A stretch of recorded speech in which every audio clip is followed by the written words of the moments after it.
दोस्तों, नवरात्रि का महापर्व बहुत ही शुभ और मंगलकारी माना जाता है। नवरात्रि के पूरे 9 दिन गंगा जल की हर एक बूंद की तरह पवित्र माने जाते हैं। ये शुभ समय भक्तों के जीवन में खुशियों की सौगात लेकर आता है।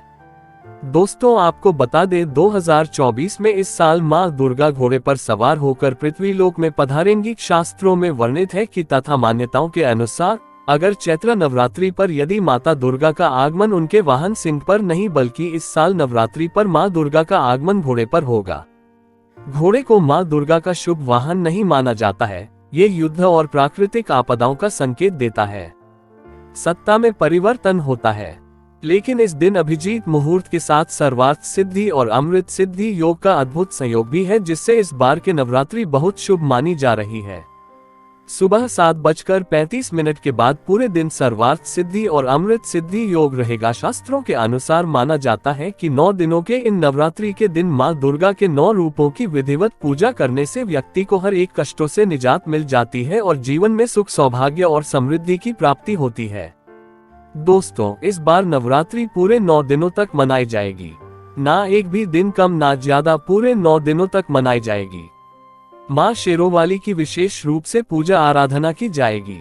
चैत्र नवरात्रि का महापर्व भी इस बार साल 2024 में चैत्र नवरात्रि 9 अप्रैल दिन मंगलवार से शुरू होंगे। रामनवमी के दिन इनका समापन होगा।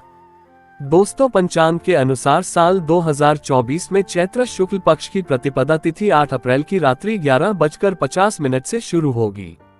इसलिए उदया तिथि की वजह से पहला नवरात्र 9 अप्रैल के दिन रखा जाएगा। इस साल चैत्र नवरात्रि की शुरुआत 9 अप्रैल 2024 और समापन 17 अप्रैल दिन बुधवार 2024 को होगा। चैत्र नवरात्रि साल 2024 में पूरे 9 दिन के होंगे। ऐसे में चैत्र नवरात्रि पर माता दुर्गा की कृपा पाने के लिए कलश स्थापना का शुभ मुहूर्त है। चैत्र नवरात्रि घट स्थापना मंगलवार अप्रैल 9, 2024 को। घट स्थापना मुहूर्त सुबह 6:02 से सुबह 10:16। घट स्थापना अभिजित मुहूर्त सुबह 11:57 से दोपहर 12:48 तक है। शुभ मुहूर्त में की गई पूजा बहुत ही शुभ मानी जाती है। इससे समस्त देवी देवताओं की कृपा प्राप्त होती है और पूजा पाठ का फल कई लाख गुना प्राप्त होता है। ऐसे में जो व्यक्ति नवरात्र आने से पहले घर से ये चीजें हटा देता है तो उसके घर में मां वैष्णो का होगा आगमन, माता लक्ष्मी का होगा वास, मां शेरोवाली आपकी झोली खुशियों से भर देंगी। इसीलिए नवरात्र आने से पहले घर से ये चीजें फौरन हटा दें। दोस्तों, आज हम कुछ ऐसी ही गलतियों के बारे में जानेंगे जो अगर आपके घर में भी होती है तो माता लक्ष्मी कभी नहीं करती। ऐसे घर में प्रवेश फिर चाहे आप कितनी ही पूजा पाठ कर लो, माता लक्ष्मी ऐसे घर में कभी नहीं आती। ऐसे घर से देवी देवता भी हमेशा दूर रहते हैं। नमस्कार दोस्तों, पूरी जानकारी को देखने के लिए इस वीडियो को अंत तक जरूर देखें। सच्ची श्रद्धा से कमेंट बॉक्स में लिखें जय माता दी। माता रानी के लिए एक लाइक तो बनता है। दोस्तों, सबसे पहले नवरात्रि के पहले ही मंदिर की अच्छी तरह से साफ सफाई कर ले। मंदिर के अंदर अगर पुरानी मालाएं हैं, टूटी फूटी मूर्तियां हैं, उसके साथ ही खाली माचिस के डिब्बे रखे हुए हैं तो उन्हें बाहर फेंक दे तथा टूटी मूर्ति को किसी नदी में प्रवाहित कर दे। घर में छोटे बच्चों को नवरात्रि का व्रत नहीं रखना चाहिए। इससे उनकी जान को खतरा हो सकता है, क्योंकि इस व्रत में शरीर को अधिक शक्ति की जरूरत होती है। माता शेरोवाली की तस्वीर अगर कांच के फ्रेम की है और वो कांच हल्की सी भी अगर टूटी हुई हो तो ऐसी कांच को बदल वाले या ऐसी तस्वीर को जल में विसर्जित कर दें। टूटी मूर्ति की पूजा करने से, टूटी तस्वीर की पूजा करने से आपकी श्रद्धा, भक्ति, व्रत आदि सब टूट जाता है। आपका व्रत खंडित हो जाता है। दोस्तों, नवरात्रि के 9 दिन बहुत ही पवित्र होते हैं। नवरात्रि के इन 9 दिनों में आचार, विचार और घर को साफ सुथरा और पवित्र रखना अति आवश्यक है। इसीलिए नवरात्रि के 9 दिनों में ब्रह्मचर्य का पालन किया जाता है और तामसिक भोजन ग्रहण नहीं किया जाता।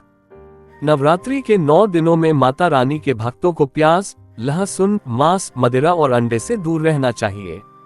अधिकतर भक्त इन नियमों का पालन भी करते हैं, लेकिन वो एक गलती कर बैठते हैं। वो नवरात्रि के 9 दिनों में अपने घर इन चीजों को रख लेते हैं। ऐसा भूलकर भी नहीं करना चाहिए। भागवत पुराण के अनुसार नवरात्रि के 9 दिनों तक माता रानी अपने भक्तों के घर में वास करती है।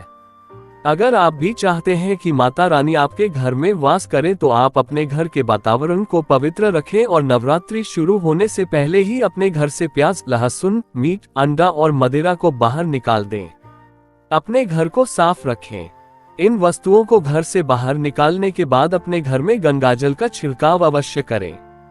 भगवद गीता में भगवान कृष्ण कहते हैं, बगैर गंगा जल छिड़काव कोई भी मंगल कार्य सफल नहीं माना जाता। गंगा जल का छिड़काव स्वयं भगवद गीता में श्री कृष्ण ने बताया था। अगर आपके घर में गंगाजल न हो तो मार्केट से गौमूत्र ला सकते हैं और गौमूत्र लाकर आप गौमूत्र का अपने घर में छिड़काव करें। बस थोड़ा सा पानी में डाल लें। इससे आपके घर का वातावरण पवित्र हो जाएगा। घर में मौजूद नकारात्मक ऊर्जा भी नष्ट हो जाएगी और जिस घर में वातावरण पवित्र होता है और नकारात्मक ऊर्जा नहीं होती, वहां माता रानी का वास सदैव होता है। नवरात्रि के पहले आप अपने पूरे घर की अच्छी तरह से साफ सफाई कर ले। घर में जो भी फालतू सामान है, फटे पुराने कपड़े, उन्हें बाहर निकाल दें। घर में बेकार पड़ा सामान नकारात्मक ऊर्जा लाता है, इसीलिए गंदगी बिल्कुल भी ना करें। धूप दीप जलाकर वातावरण को स्वच्छ रखें। दोस्तों, माता के आगमन के लिए घर का दरवाजा जरूर सजाना चाहिए। इससे माता आकर्षित होती है और घर के द्वार में प्रवेश करती है। माँ के आगमन के लिए द्वार को फूलों से सजाना चाहिए। दोस्तों, कई लोग ऐसे हैं जो माता रानी की चौकी कागज बिछाकर बनाते हैं, जो कि बिल्कुल गलत माना गया है। माता की चौकी के लिए आप नीचे लाल कपड़ा ही बिछाए। काला कपड़ा और सफेद कपड़ा भूलकर भी नहीं बिछाना चाहिए। ध्यान रखें, कपड़ा फटा भी नहीं होना चाहिए। दोस्तों, अगर आपके घर में देवी देवताओं की खंडित मूर्तियां या फटा हुआ चित्र अगर हो तो उसे किसी पवित्र नदी में विसर्जित कर दी, क्योंकि ऐसी मूर्तियां और चित्र दुर्भाग्य लाती है। देवी देवताओं की खंडित मूर्ति की पूजन ना करें और ना ही उन्हें घर में रखें, क्योंकि उन्हें घर में रखना बुरा माना जाता है। दोस्तों, वहीं अधिकतर लोग अपनी छत पर या अपने घर के मुख्य दरवाजे के आसपास कबाड़ इकट्ठा कर देते हैं। ऐसा करना अशुभ माना जाता है। अगर आपने भी अपने घर में घर के मुख्य दरवाजे पर या छत पर या फिर खासकर घर के उत्तर दिशा में कबाड़ इकट्ठा कर दिया है, तो नवरात्रि शुरू होने से पहले उस कबाड़ को घर से बाहर निकाल दें। दोस्तों, यदि आपके घर कोई भी बंद घड़ी है तो नवरात्रि शुरू होने से पहले उसे अपने घर से हटा दें और नई घड़ी ले आए या उसकी मरम्मत करवा लें। गली को प्रगति का प्रतीक माना जाता है। बंद घड़ी समय से पीछे चलने वाली हमारी प्रगति में बाधा डालती है। इसीलिए नवरात्रि शुरू होने से पहले ही आप बंद घड़ी को घर से बाहर निकाल दें। दोस्तों, अगर आपके घर के मंदिर में किसी भी तरह का कोई फालतू सामान रखा है, जैसे कि सड़े गले फूल, अगरबत्ती, धूपबत्ती के डिब्बे या माचिस आदि के डिब्बे या कोई भी खाली पैकेट मंदिर में ना रखें, या फिर कोई फटी पुरानी धार्मिक पुस्तक या भगवान की कोई भी पुराने कपड़े जो फट गए या मुकुट माला जो खराब हो गई है, तो उन्हें आप जितना जल्दी हो सके अपने मंदिर से हटा दें। नवरात्रि से पहले आप अपने मंदिर की और मंदिर के आसपास की साफ सफाई अवश्य ही करें, तभी माता रानी की चौकी स्थापित करें। इसके साथ ही आप अपने धन रखने के स्थान की सफाई भी अवश्य करें, क्योंकि नवरात्रि के दौरान माता लक्ष्मी भी गृह प्रवेश करती है। धन रखने के स्थान पर किसी भी तरह का कोई भी फालतू सामान, टूटा हुआ सामान ना रखें।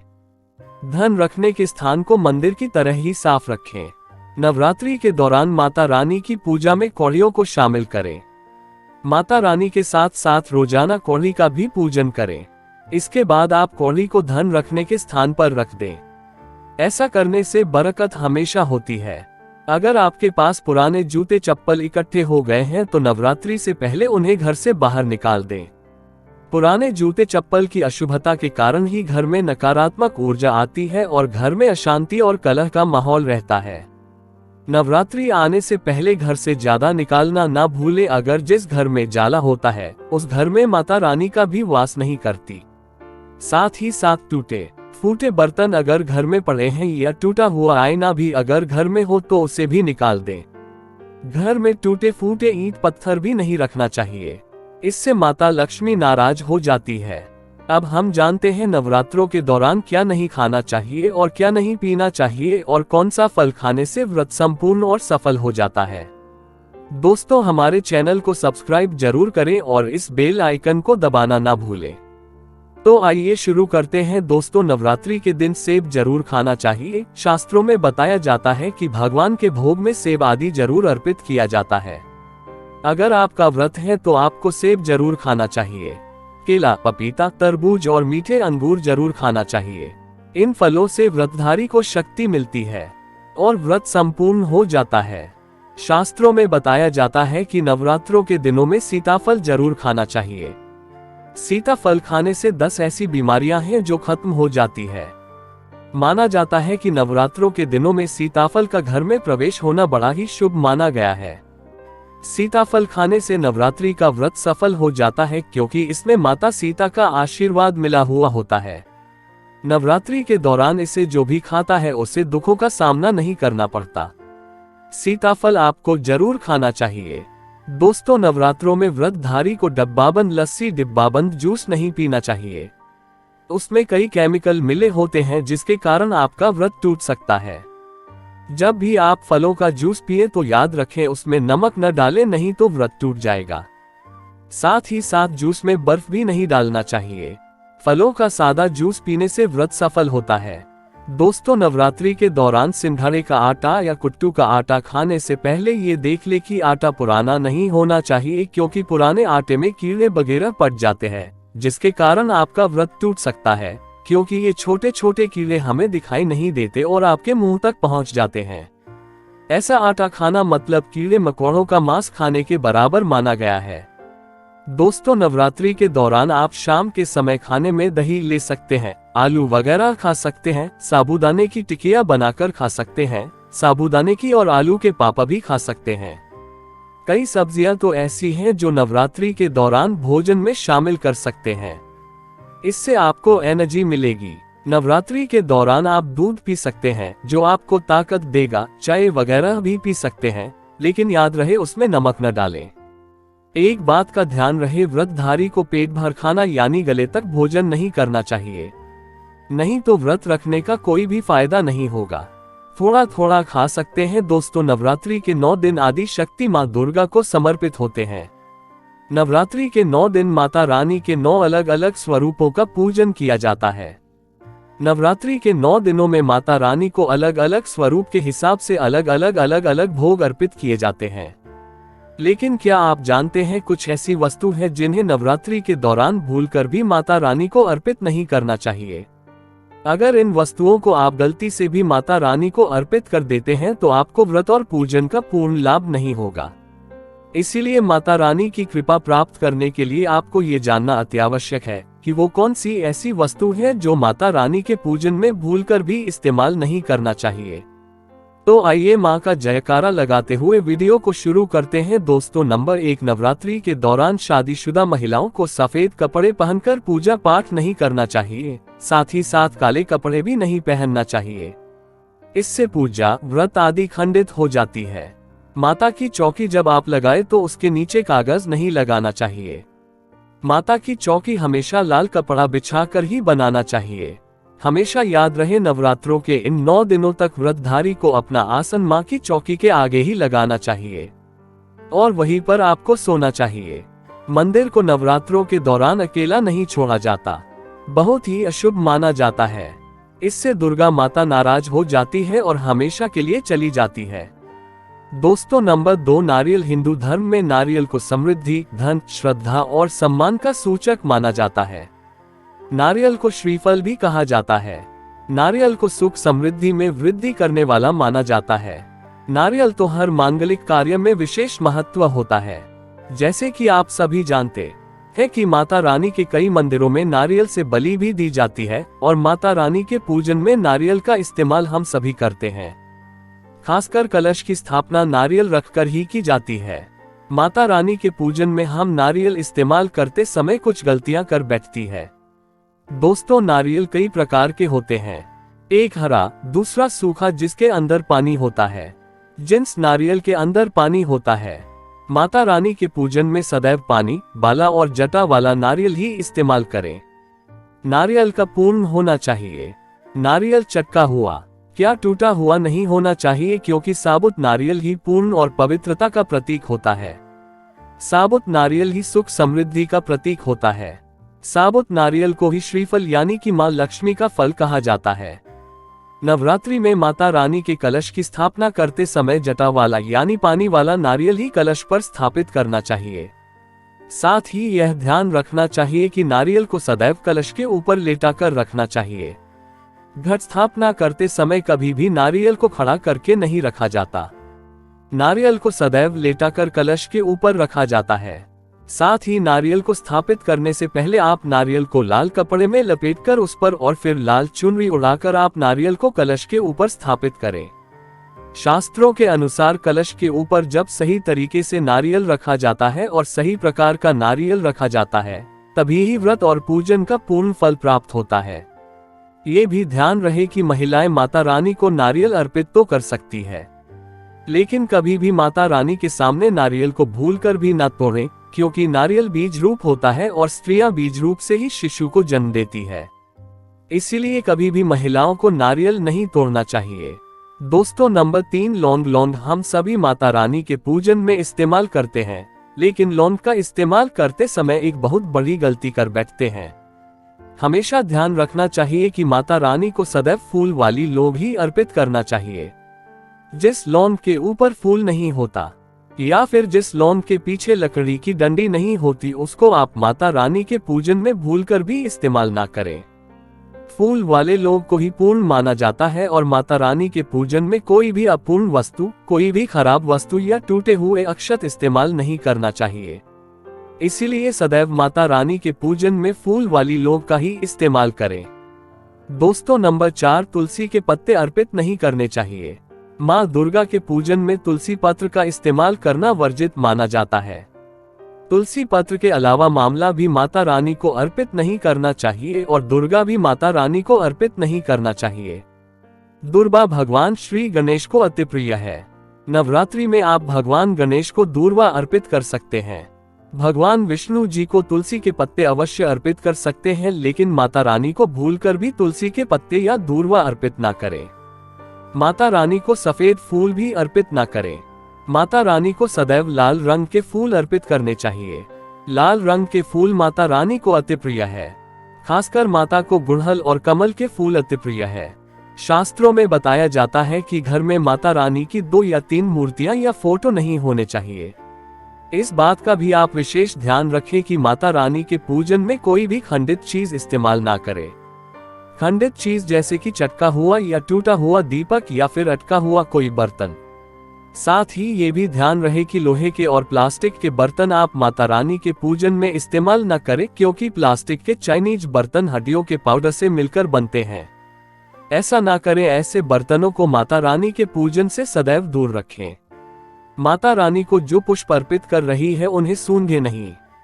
सुनते हुए फूल या गिरे हुए फूल या फिर मुरझाए हुए फूल माता को अर्पित ना। दोस्त, नवरात्रि के अष्टमी और नवमी तिथि पर कन्या पूजन का विधान है। ऐसे में आप अष्टमी और नवमी को इन दोनों तिथियों में कन्या पूजन अवश्य ही करें। शास्त्रों में 9 दिनों के नवरात्रि को बहुत ही शुभ और मंगलकारी माना जाता है और वही 8 दिनों की नवरात्रि को अच्छा नहीं माना जाता। ऐसे में 10 दिनों की नवरात्रि बहुत ही शुभ मानी गई है। शास्त्रों के अनुसार नवरात्रि के दिनों में माता रानी का पूजन करने से, कन्या पूजन करने से माँ अभय वरदान प्रदान करती है। श्रीधर की तरह सच्चे हृदय कोमल वाले व्यक्ति के सभी कष्टों का निवारण माँ शीघ्र ही करती है। माँ की उपासना से विनम्रता का विकास होता है। सभी कष्ट, दरिद्रता, दुख, कष्ट नष्ट हो जाते हैं। नवरात्रि में माता रानी का व्रत और पूजन किया जाता है, लेकिन नवरात्रि के दौरान सबसे ज्यादा महत्व होता है कन्या पूजन का। दोस्तों, माना जाता है व्रत और उपासना से माता रानी इतना प्रसन्न नहीं होती है जितना कि कन्या पूजन से होती है। नवरात्रि में छोटी छोटी कन्याओं को माता रानी का स्वरूप माना जाता है। कन्याओं को भोग लगाया जाता है, उन्हें प्रसन्न किया जाता है और बदले में आशीर्वाद मांगा जाता है। कन्याओं को प्रसन्न करने के लिए गिफ्ट आदि उपहार वगैरह दिए जाते हैं। माना जाता है अगर कन्या को कोई भेंट दी जाए और वो उसे खुशी खुशी स्वीकार कर ले तो इसका मतलब है माता रानी अर्थात माता वैष्णो ने वो भेंट स्वीकार कर ली। जिन पर कन्याएं प्रसन्न होती है तो समझो उन्हें माता रानी का आशीर्वाद मिल गया और माता रानी की कृपा से उन्हें मुहमांगा वरदान प्राप्त होता है। नवरात्रि में 2 साल से लेकर 10 साल तक की कन्या का पूजन होना चाहिए। अष्टमी अथवा नवमी को कन्याओं के पैर धोकर भोजन कराना, उपहार आदि देना श्रेष्ठ माना जाता है। दोस्तों, कैसे करें कन्याओं का स्वागत? कन्या जब आपके घर आए तब सभी के पैरों को दूध और पानी से उनके पैरों को धुलाना चाहिए। फिर उसके बाद कन्याओं को किसी साफ जगह पर जमीन पर कपड़ा बिछाकर बैठाना चाहिए। उनके माथे पर अक्षत, फूल और कुमकुम लगाना चाहिए। फिर उसके बाद भोजन ग्रहण करवाना चाहिए। लेकिन हमेशा याद रहे, कन्याओं की थाली में 3 पूरियां कभी ना रखें। इसे शुभ नहीं माना जाता। 3 पूरियां तथा 3 रोटियां मरने वाले व्यक्ति के लिए निकाली जाती है और जेल में कैदियों के लिए दी जाती है। ऐसे में कन्याओं को उनकी थाली में 3 पूरी कभी ना दे, लेकिन 1-2 करके पूरियां दे सकती है। इससे 3 संख्या बढ़ जाती है। दोस्तों, कन्याओं को खाना खिलाने के बाद अंत में कन्याओं के सर पर लाल चुन्नी उड़ाना चाहिए और भोजन में आपको खीर, पूरी, हलवा, चना तथा आलू की सब्जी, छोले वगैरह की सब्जी खिलाना चाहिए। पनीर आदि भी खिलाया जा सकता है, लेकिन भूल से भी लहसुन और प्याज का इस्तेमाल कभी ना करें, अन्यथा अनर्थ हो जाएगा। अक्सर कई लोग कन्याओं को कुरकुरे का पैकेट, चिप्स वगैरह का पैकेट खिलाते हैं, जो कि घोर अनर्थ माना जाता है, क्योंकि इसमें लहसुन प्याज का इस्तेमाल होता है, जिसके कारण आपका व्रत खंडित हो सकता है। माँ दुर्गा क्रोधित हो सकती है। जहां आपने 9 दिनों तक लहसुन प्याज का परहेज किया, लेकिन आपकी एक गलती पूरे व्रत को खंडित कर सकती है। कन्या को डब्बाबंद कोई भी ऐसी चीजें ना खिलाएं जिसमें लहसुन प्याज होता है। कई चीजें तो ऐसी होती हैं मार्केट में जिसके अंदर लहसुन प्याज का इस्तेमाल होता है। ऐसा आप कभी मत करना। दोस्तों, कई लोग कन्या पूजन में खाना घर पर नहीं बनाते और मार्केट से रेडीमेड लाकर ही खिलाते हैं तथा दही जलेबी खिलाते हैं, जो कि शुभ नहीं माना जाता। भले ही आप दही जलेबी खिला सकते हैं, परंतु माता को घर का बना हुआ शुद्ध भोजन ही अति प्रिय है। खासकर नवरात्रों के दौरान घर में पक्का खाना अवश्य बनाना चाहिए। माता रानी बहुत प्रसन्न होती है। घर का बना पक्का खाना ही कन्याओं को खिलाना चाहिए। हमेशा याद रखें, कन्याओं को प्लास्टिक के बने दोने में खाना नहीं खिलाना चाहिए। ऐसे बर्तन पूजा पाठ के लिए शुद्ध नहीं, अशुभ होते हैं। कन्याओं को हमेशा स्टील के बर्तन या पत्तों से बने बर्तनों में ही भोजन कराना चाहिए। बहुत ही शुभ माना गया है। दोस्तों, भोजन कराने के बाद कन्याओं की थाली में एक लौंग जरूर रखना चाहिए, क्योंकि लौंग देवी शक्ति तथा दुर्गा माँ को बहुत प्रिय है। लौंग माता शक्ति का प्रतीक होती है। लौंग में नवदुर्गा का वास होता है। इन 9 दिनों में माता रानी को लौंग का भोग ही लगाया जाता है। इसीलिए कन्याओं को थाली में चुपचाप एक लौंग जरूर रख दें। आपका भाग्य चमक जाएगा। माता लक्ष्मी आपके जीवन में धन की कोई भी कमी नहीं होने देगी। आपको बता दें, कन्या को उपहार में क्या दे। कन्याओं को खुश करने के लिए उनकी थाली में दक्षिणा डालें, ताकि आपके घर में संपन्नता बनी रहे तथा धन की कोई भी कमी ना हो। कन्याओं को कोई सुंदर गिफ्ट दे सकते हैं। शास्त्रों में बताया जाता है कि कन्या जितना खुश होती है, माता रानी उतना ही जल्द फल की प्राप्ति प्रदान करती है। ऐसे में आप कन्याओं को चॉकलेट बॉक्स दे सकते हैं तथा खूबसूरत कपड़े दे सकते हैं। याद रहे, काले कपड़े ना दे और स्टील के बर्तन भी गिफ्ट के तौर पर दे सकते हैं। याद रहेगी, कन्याओं को लोहे का कोई भी सामान नहीं देना चाहिए। दोस्तों, जब कन्या अपने घर के लिए प्रस्थान करे तो उनके चरण जरूर छू लें और अपने मन में अपनी प्रार्थना को पूरा करें। सच्चे दिल से मांगी हुई मुराद माता रानी अवश्य ही पूरी करती है। दोस्तों, आप में से कौन कौन चाहता है माता रानी को अपने घर पर बुलाना, तो सच्चे दिल से कमेंट बॉक्स में लिखें। माँ हमारे घर जरूर पधारे, माता रानी के लिए एक लायक तो बनता है। जय माता दी।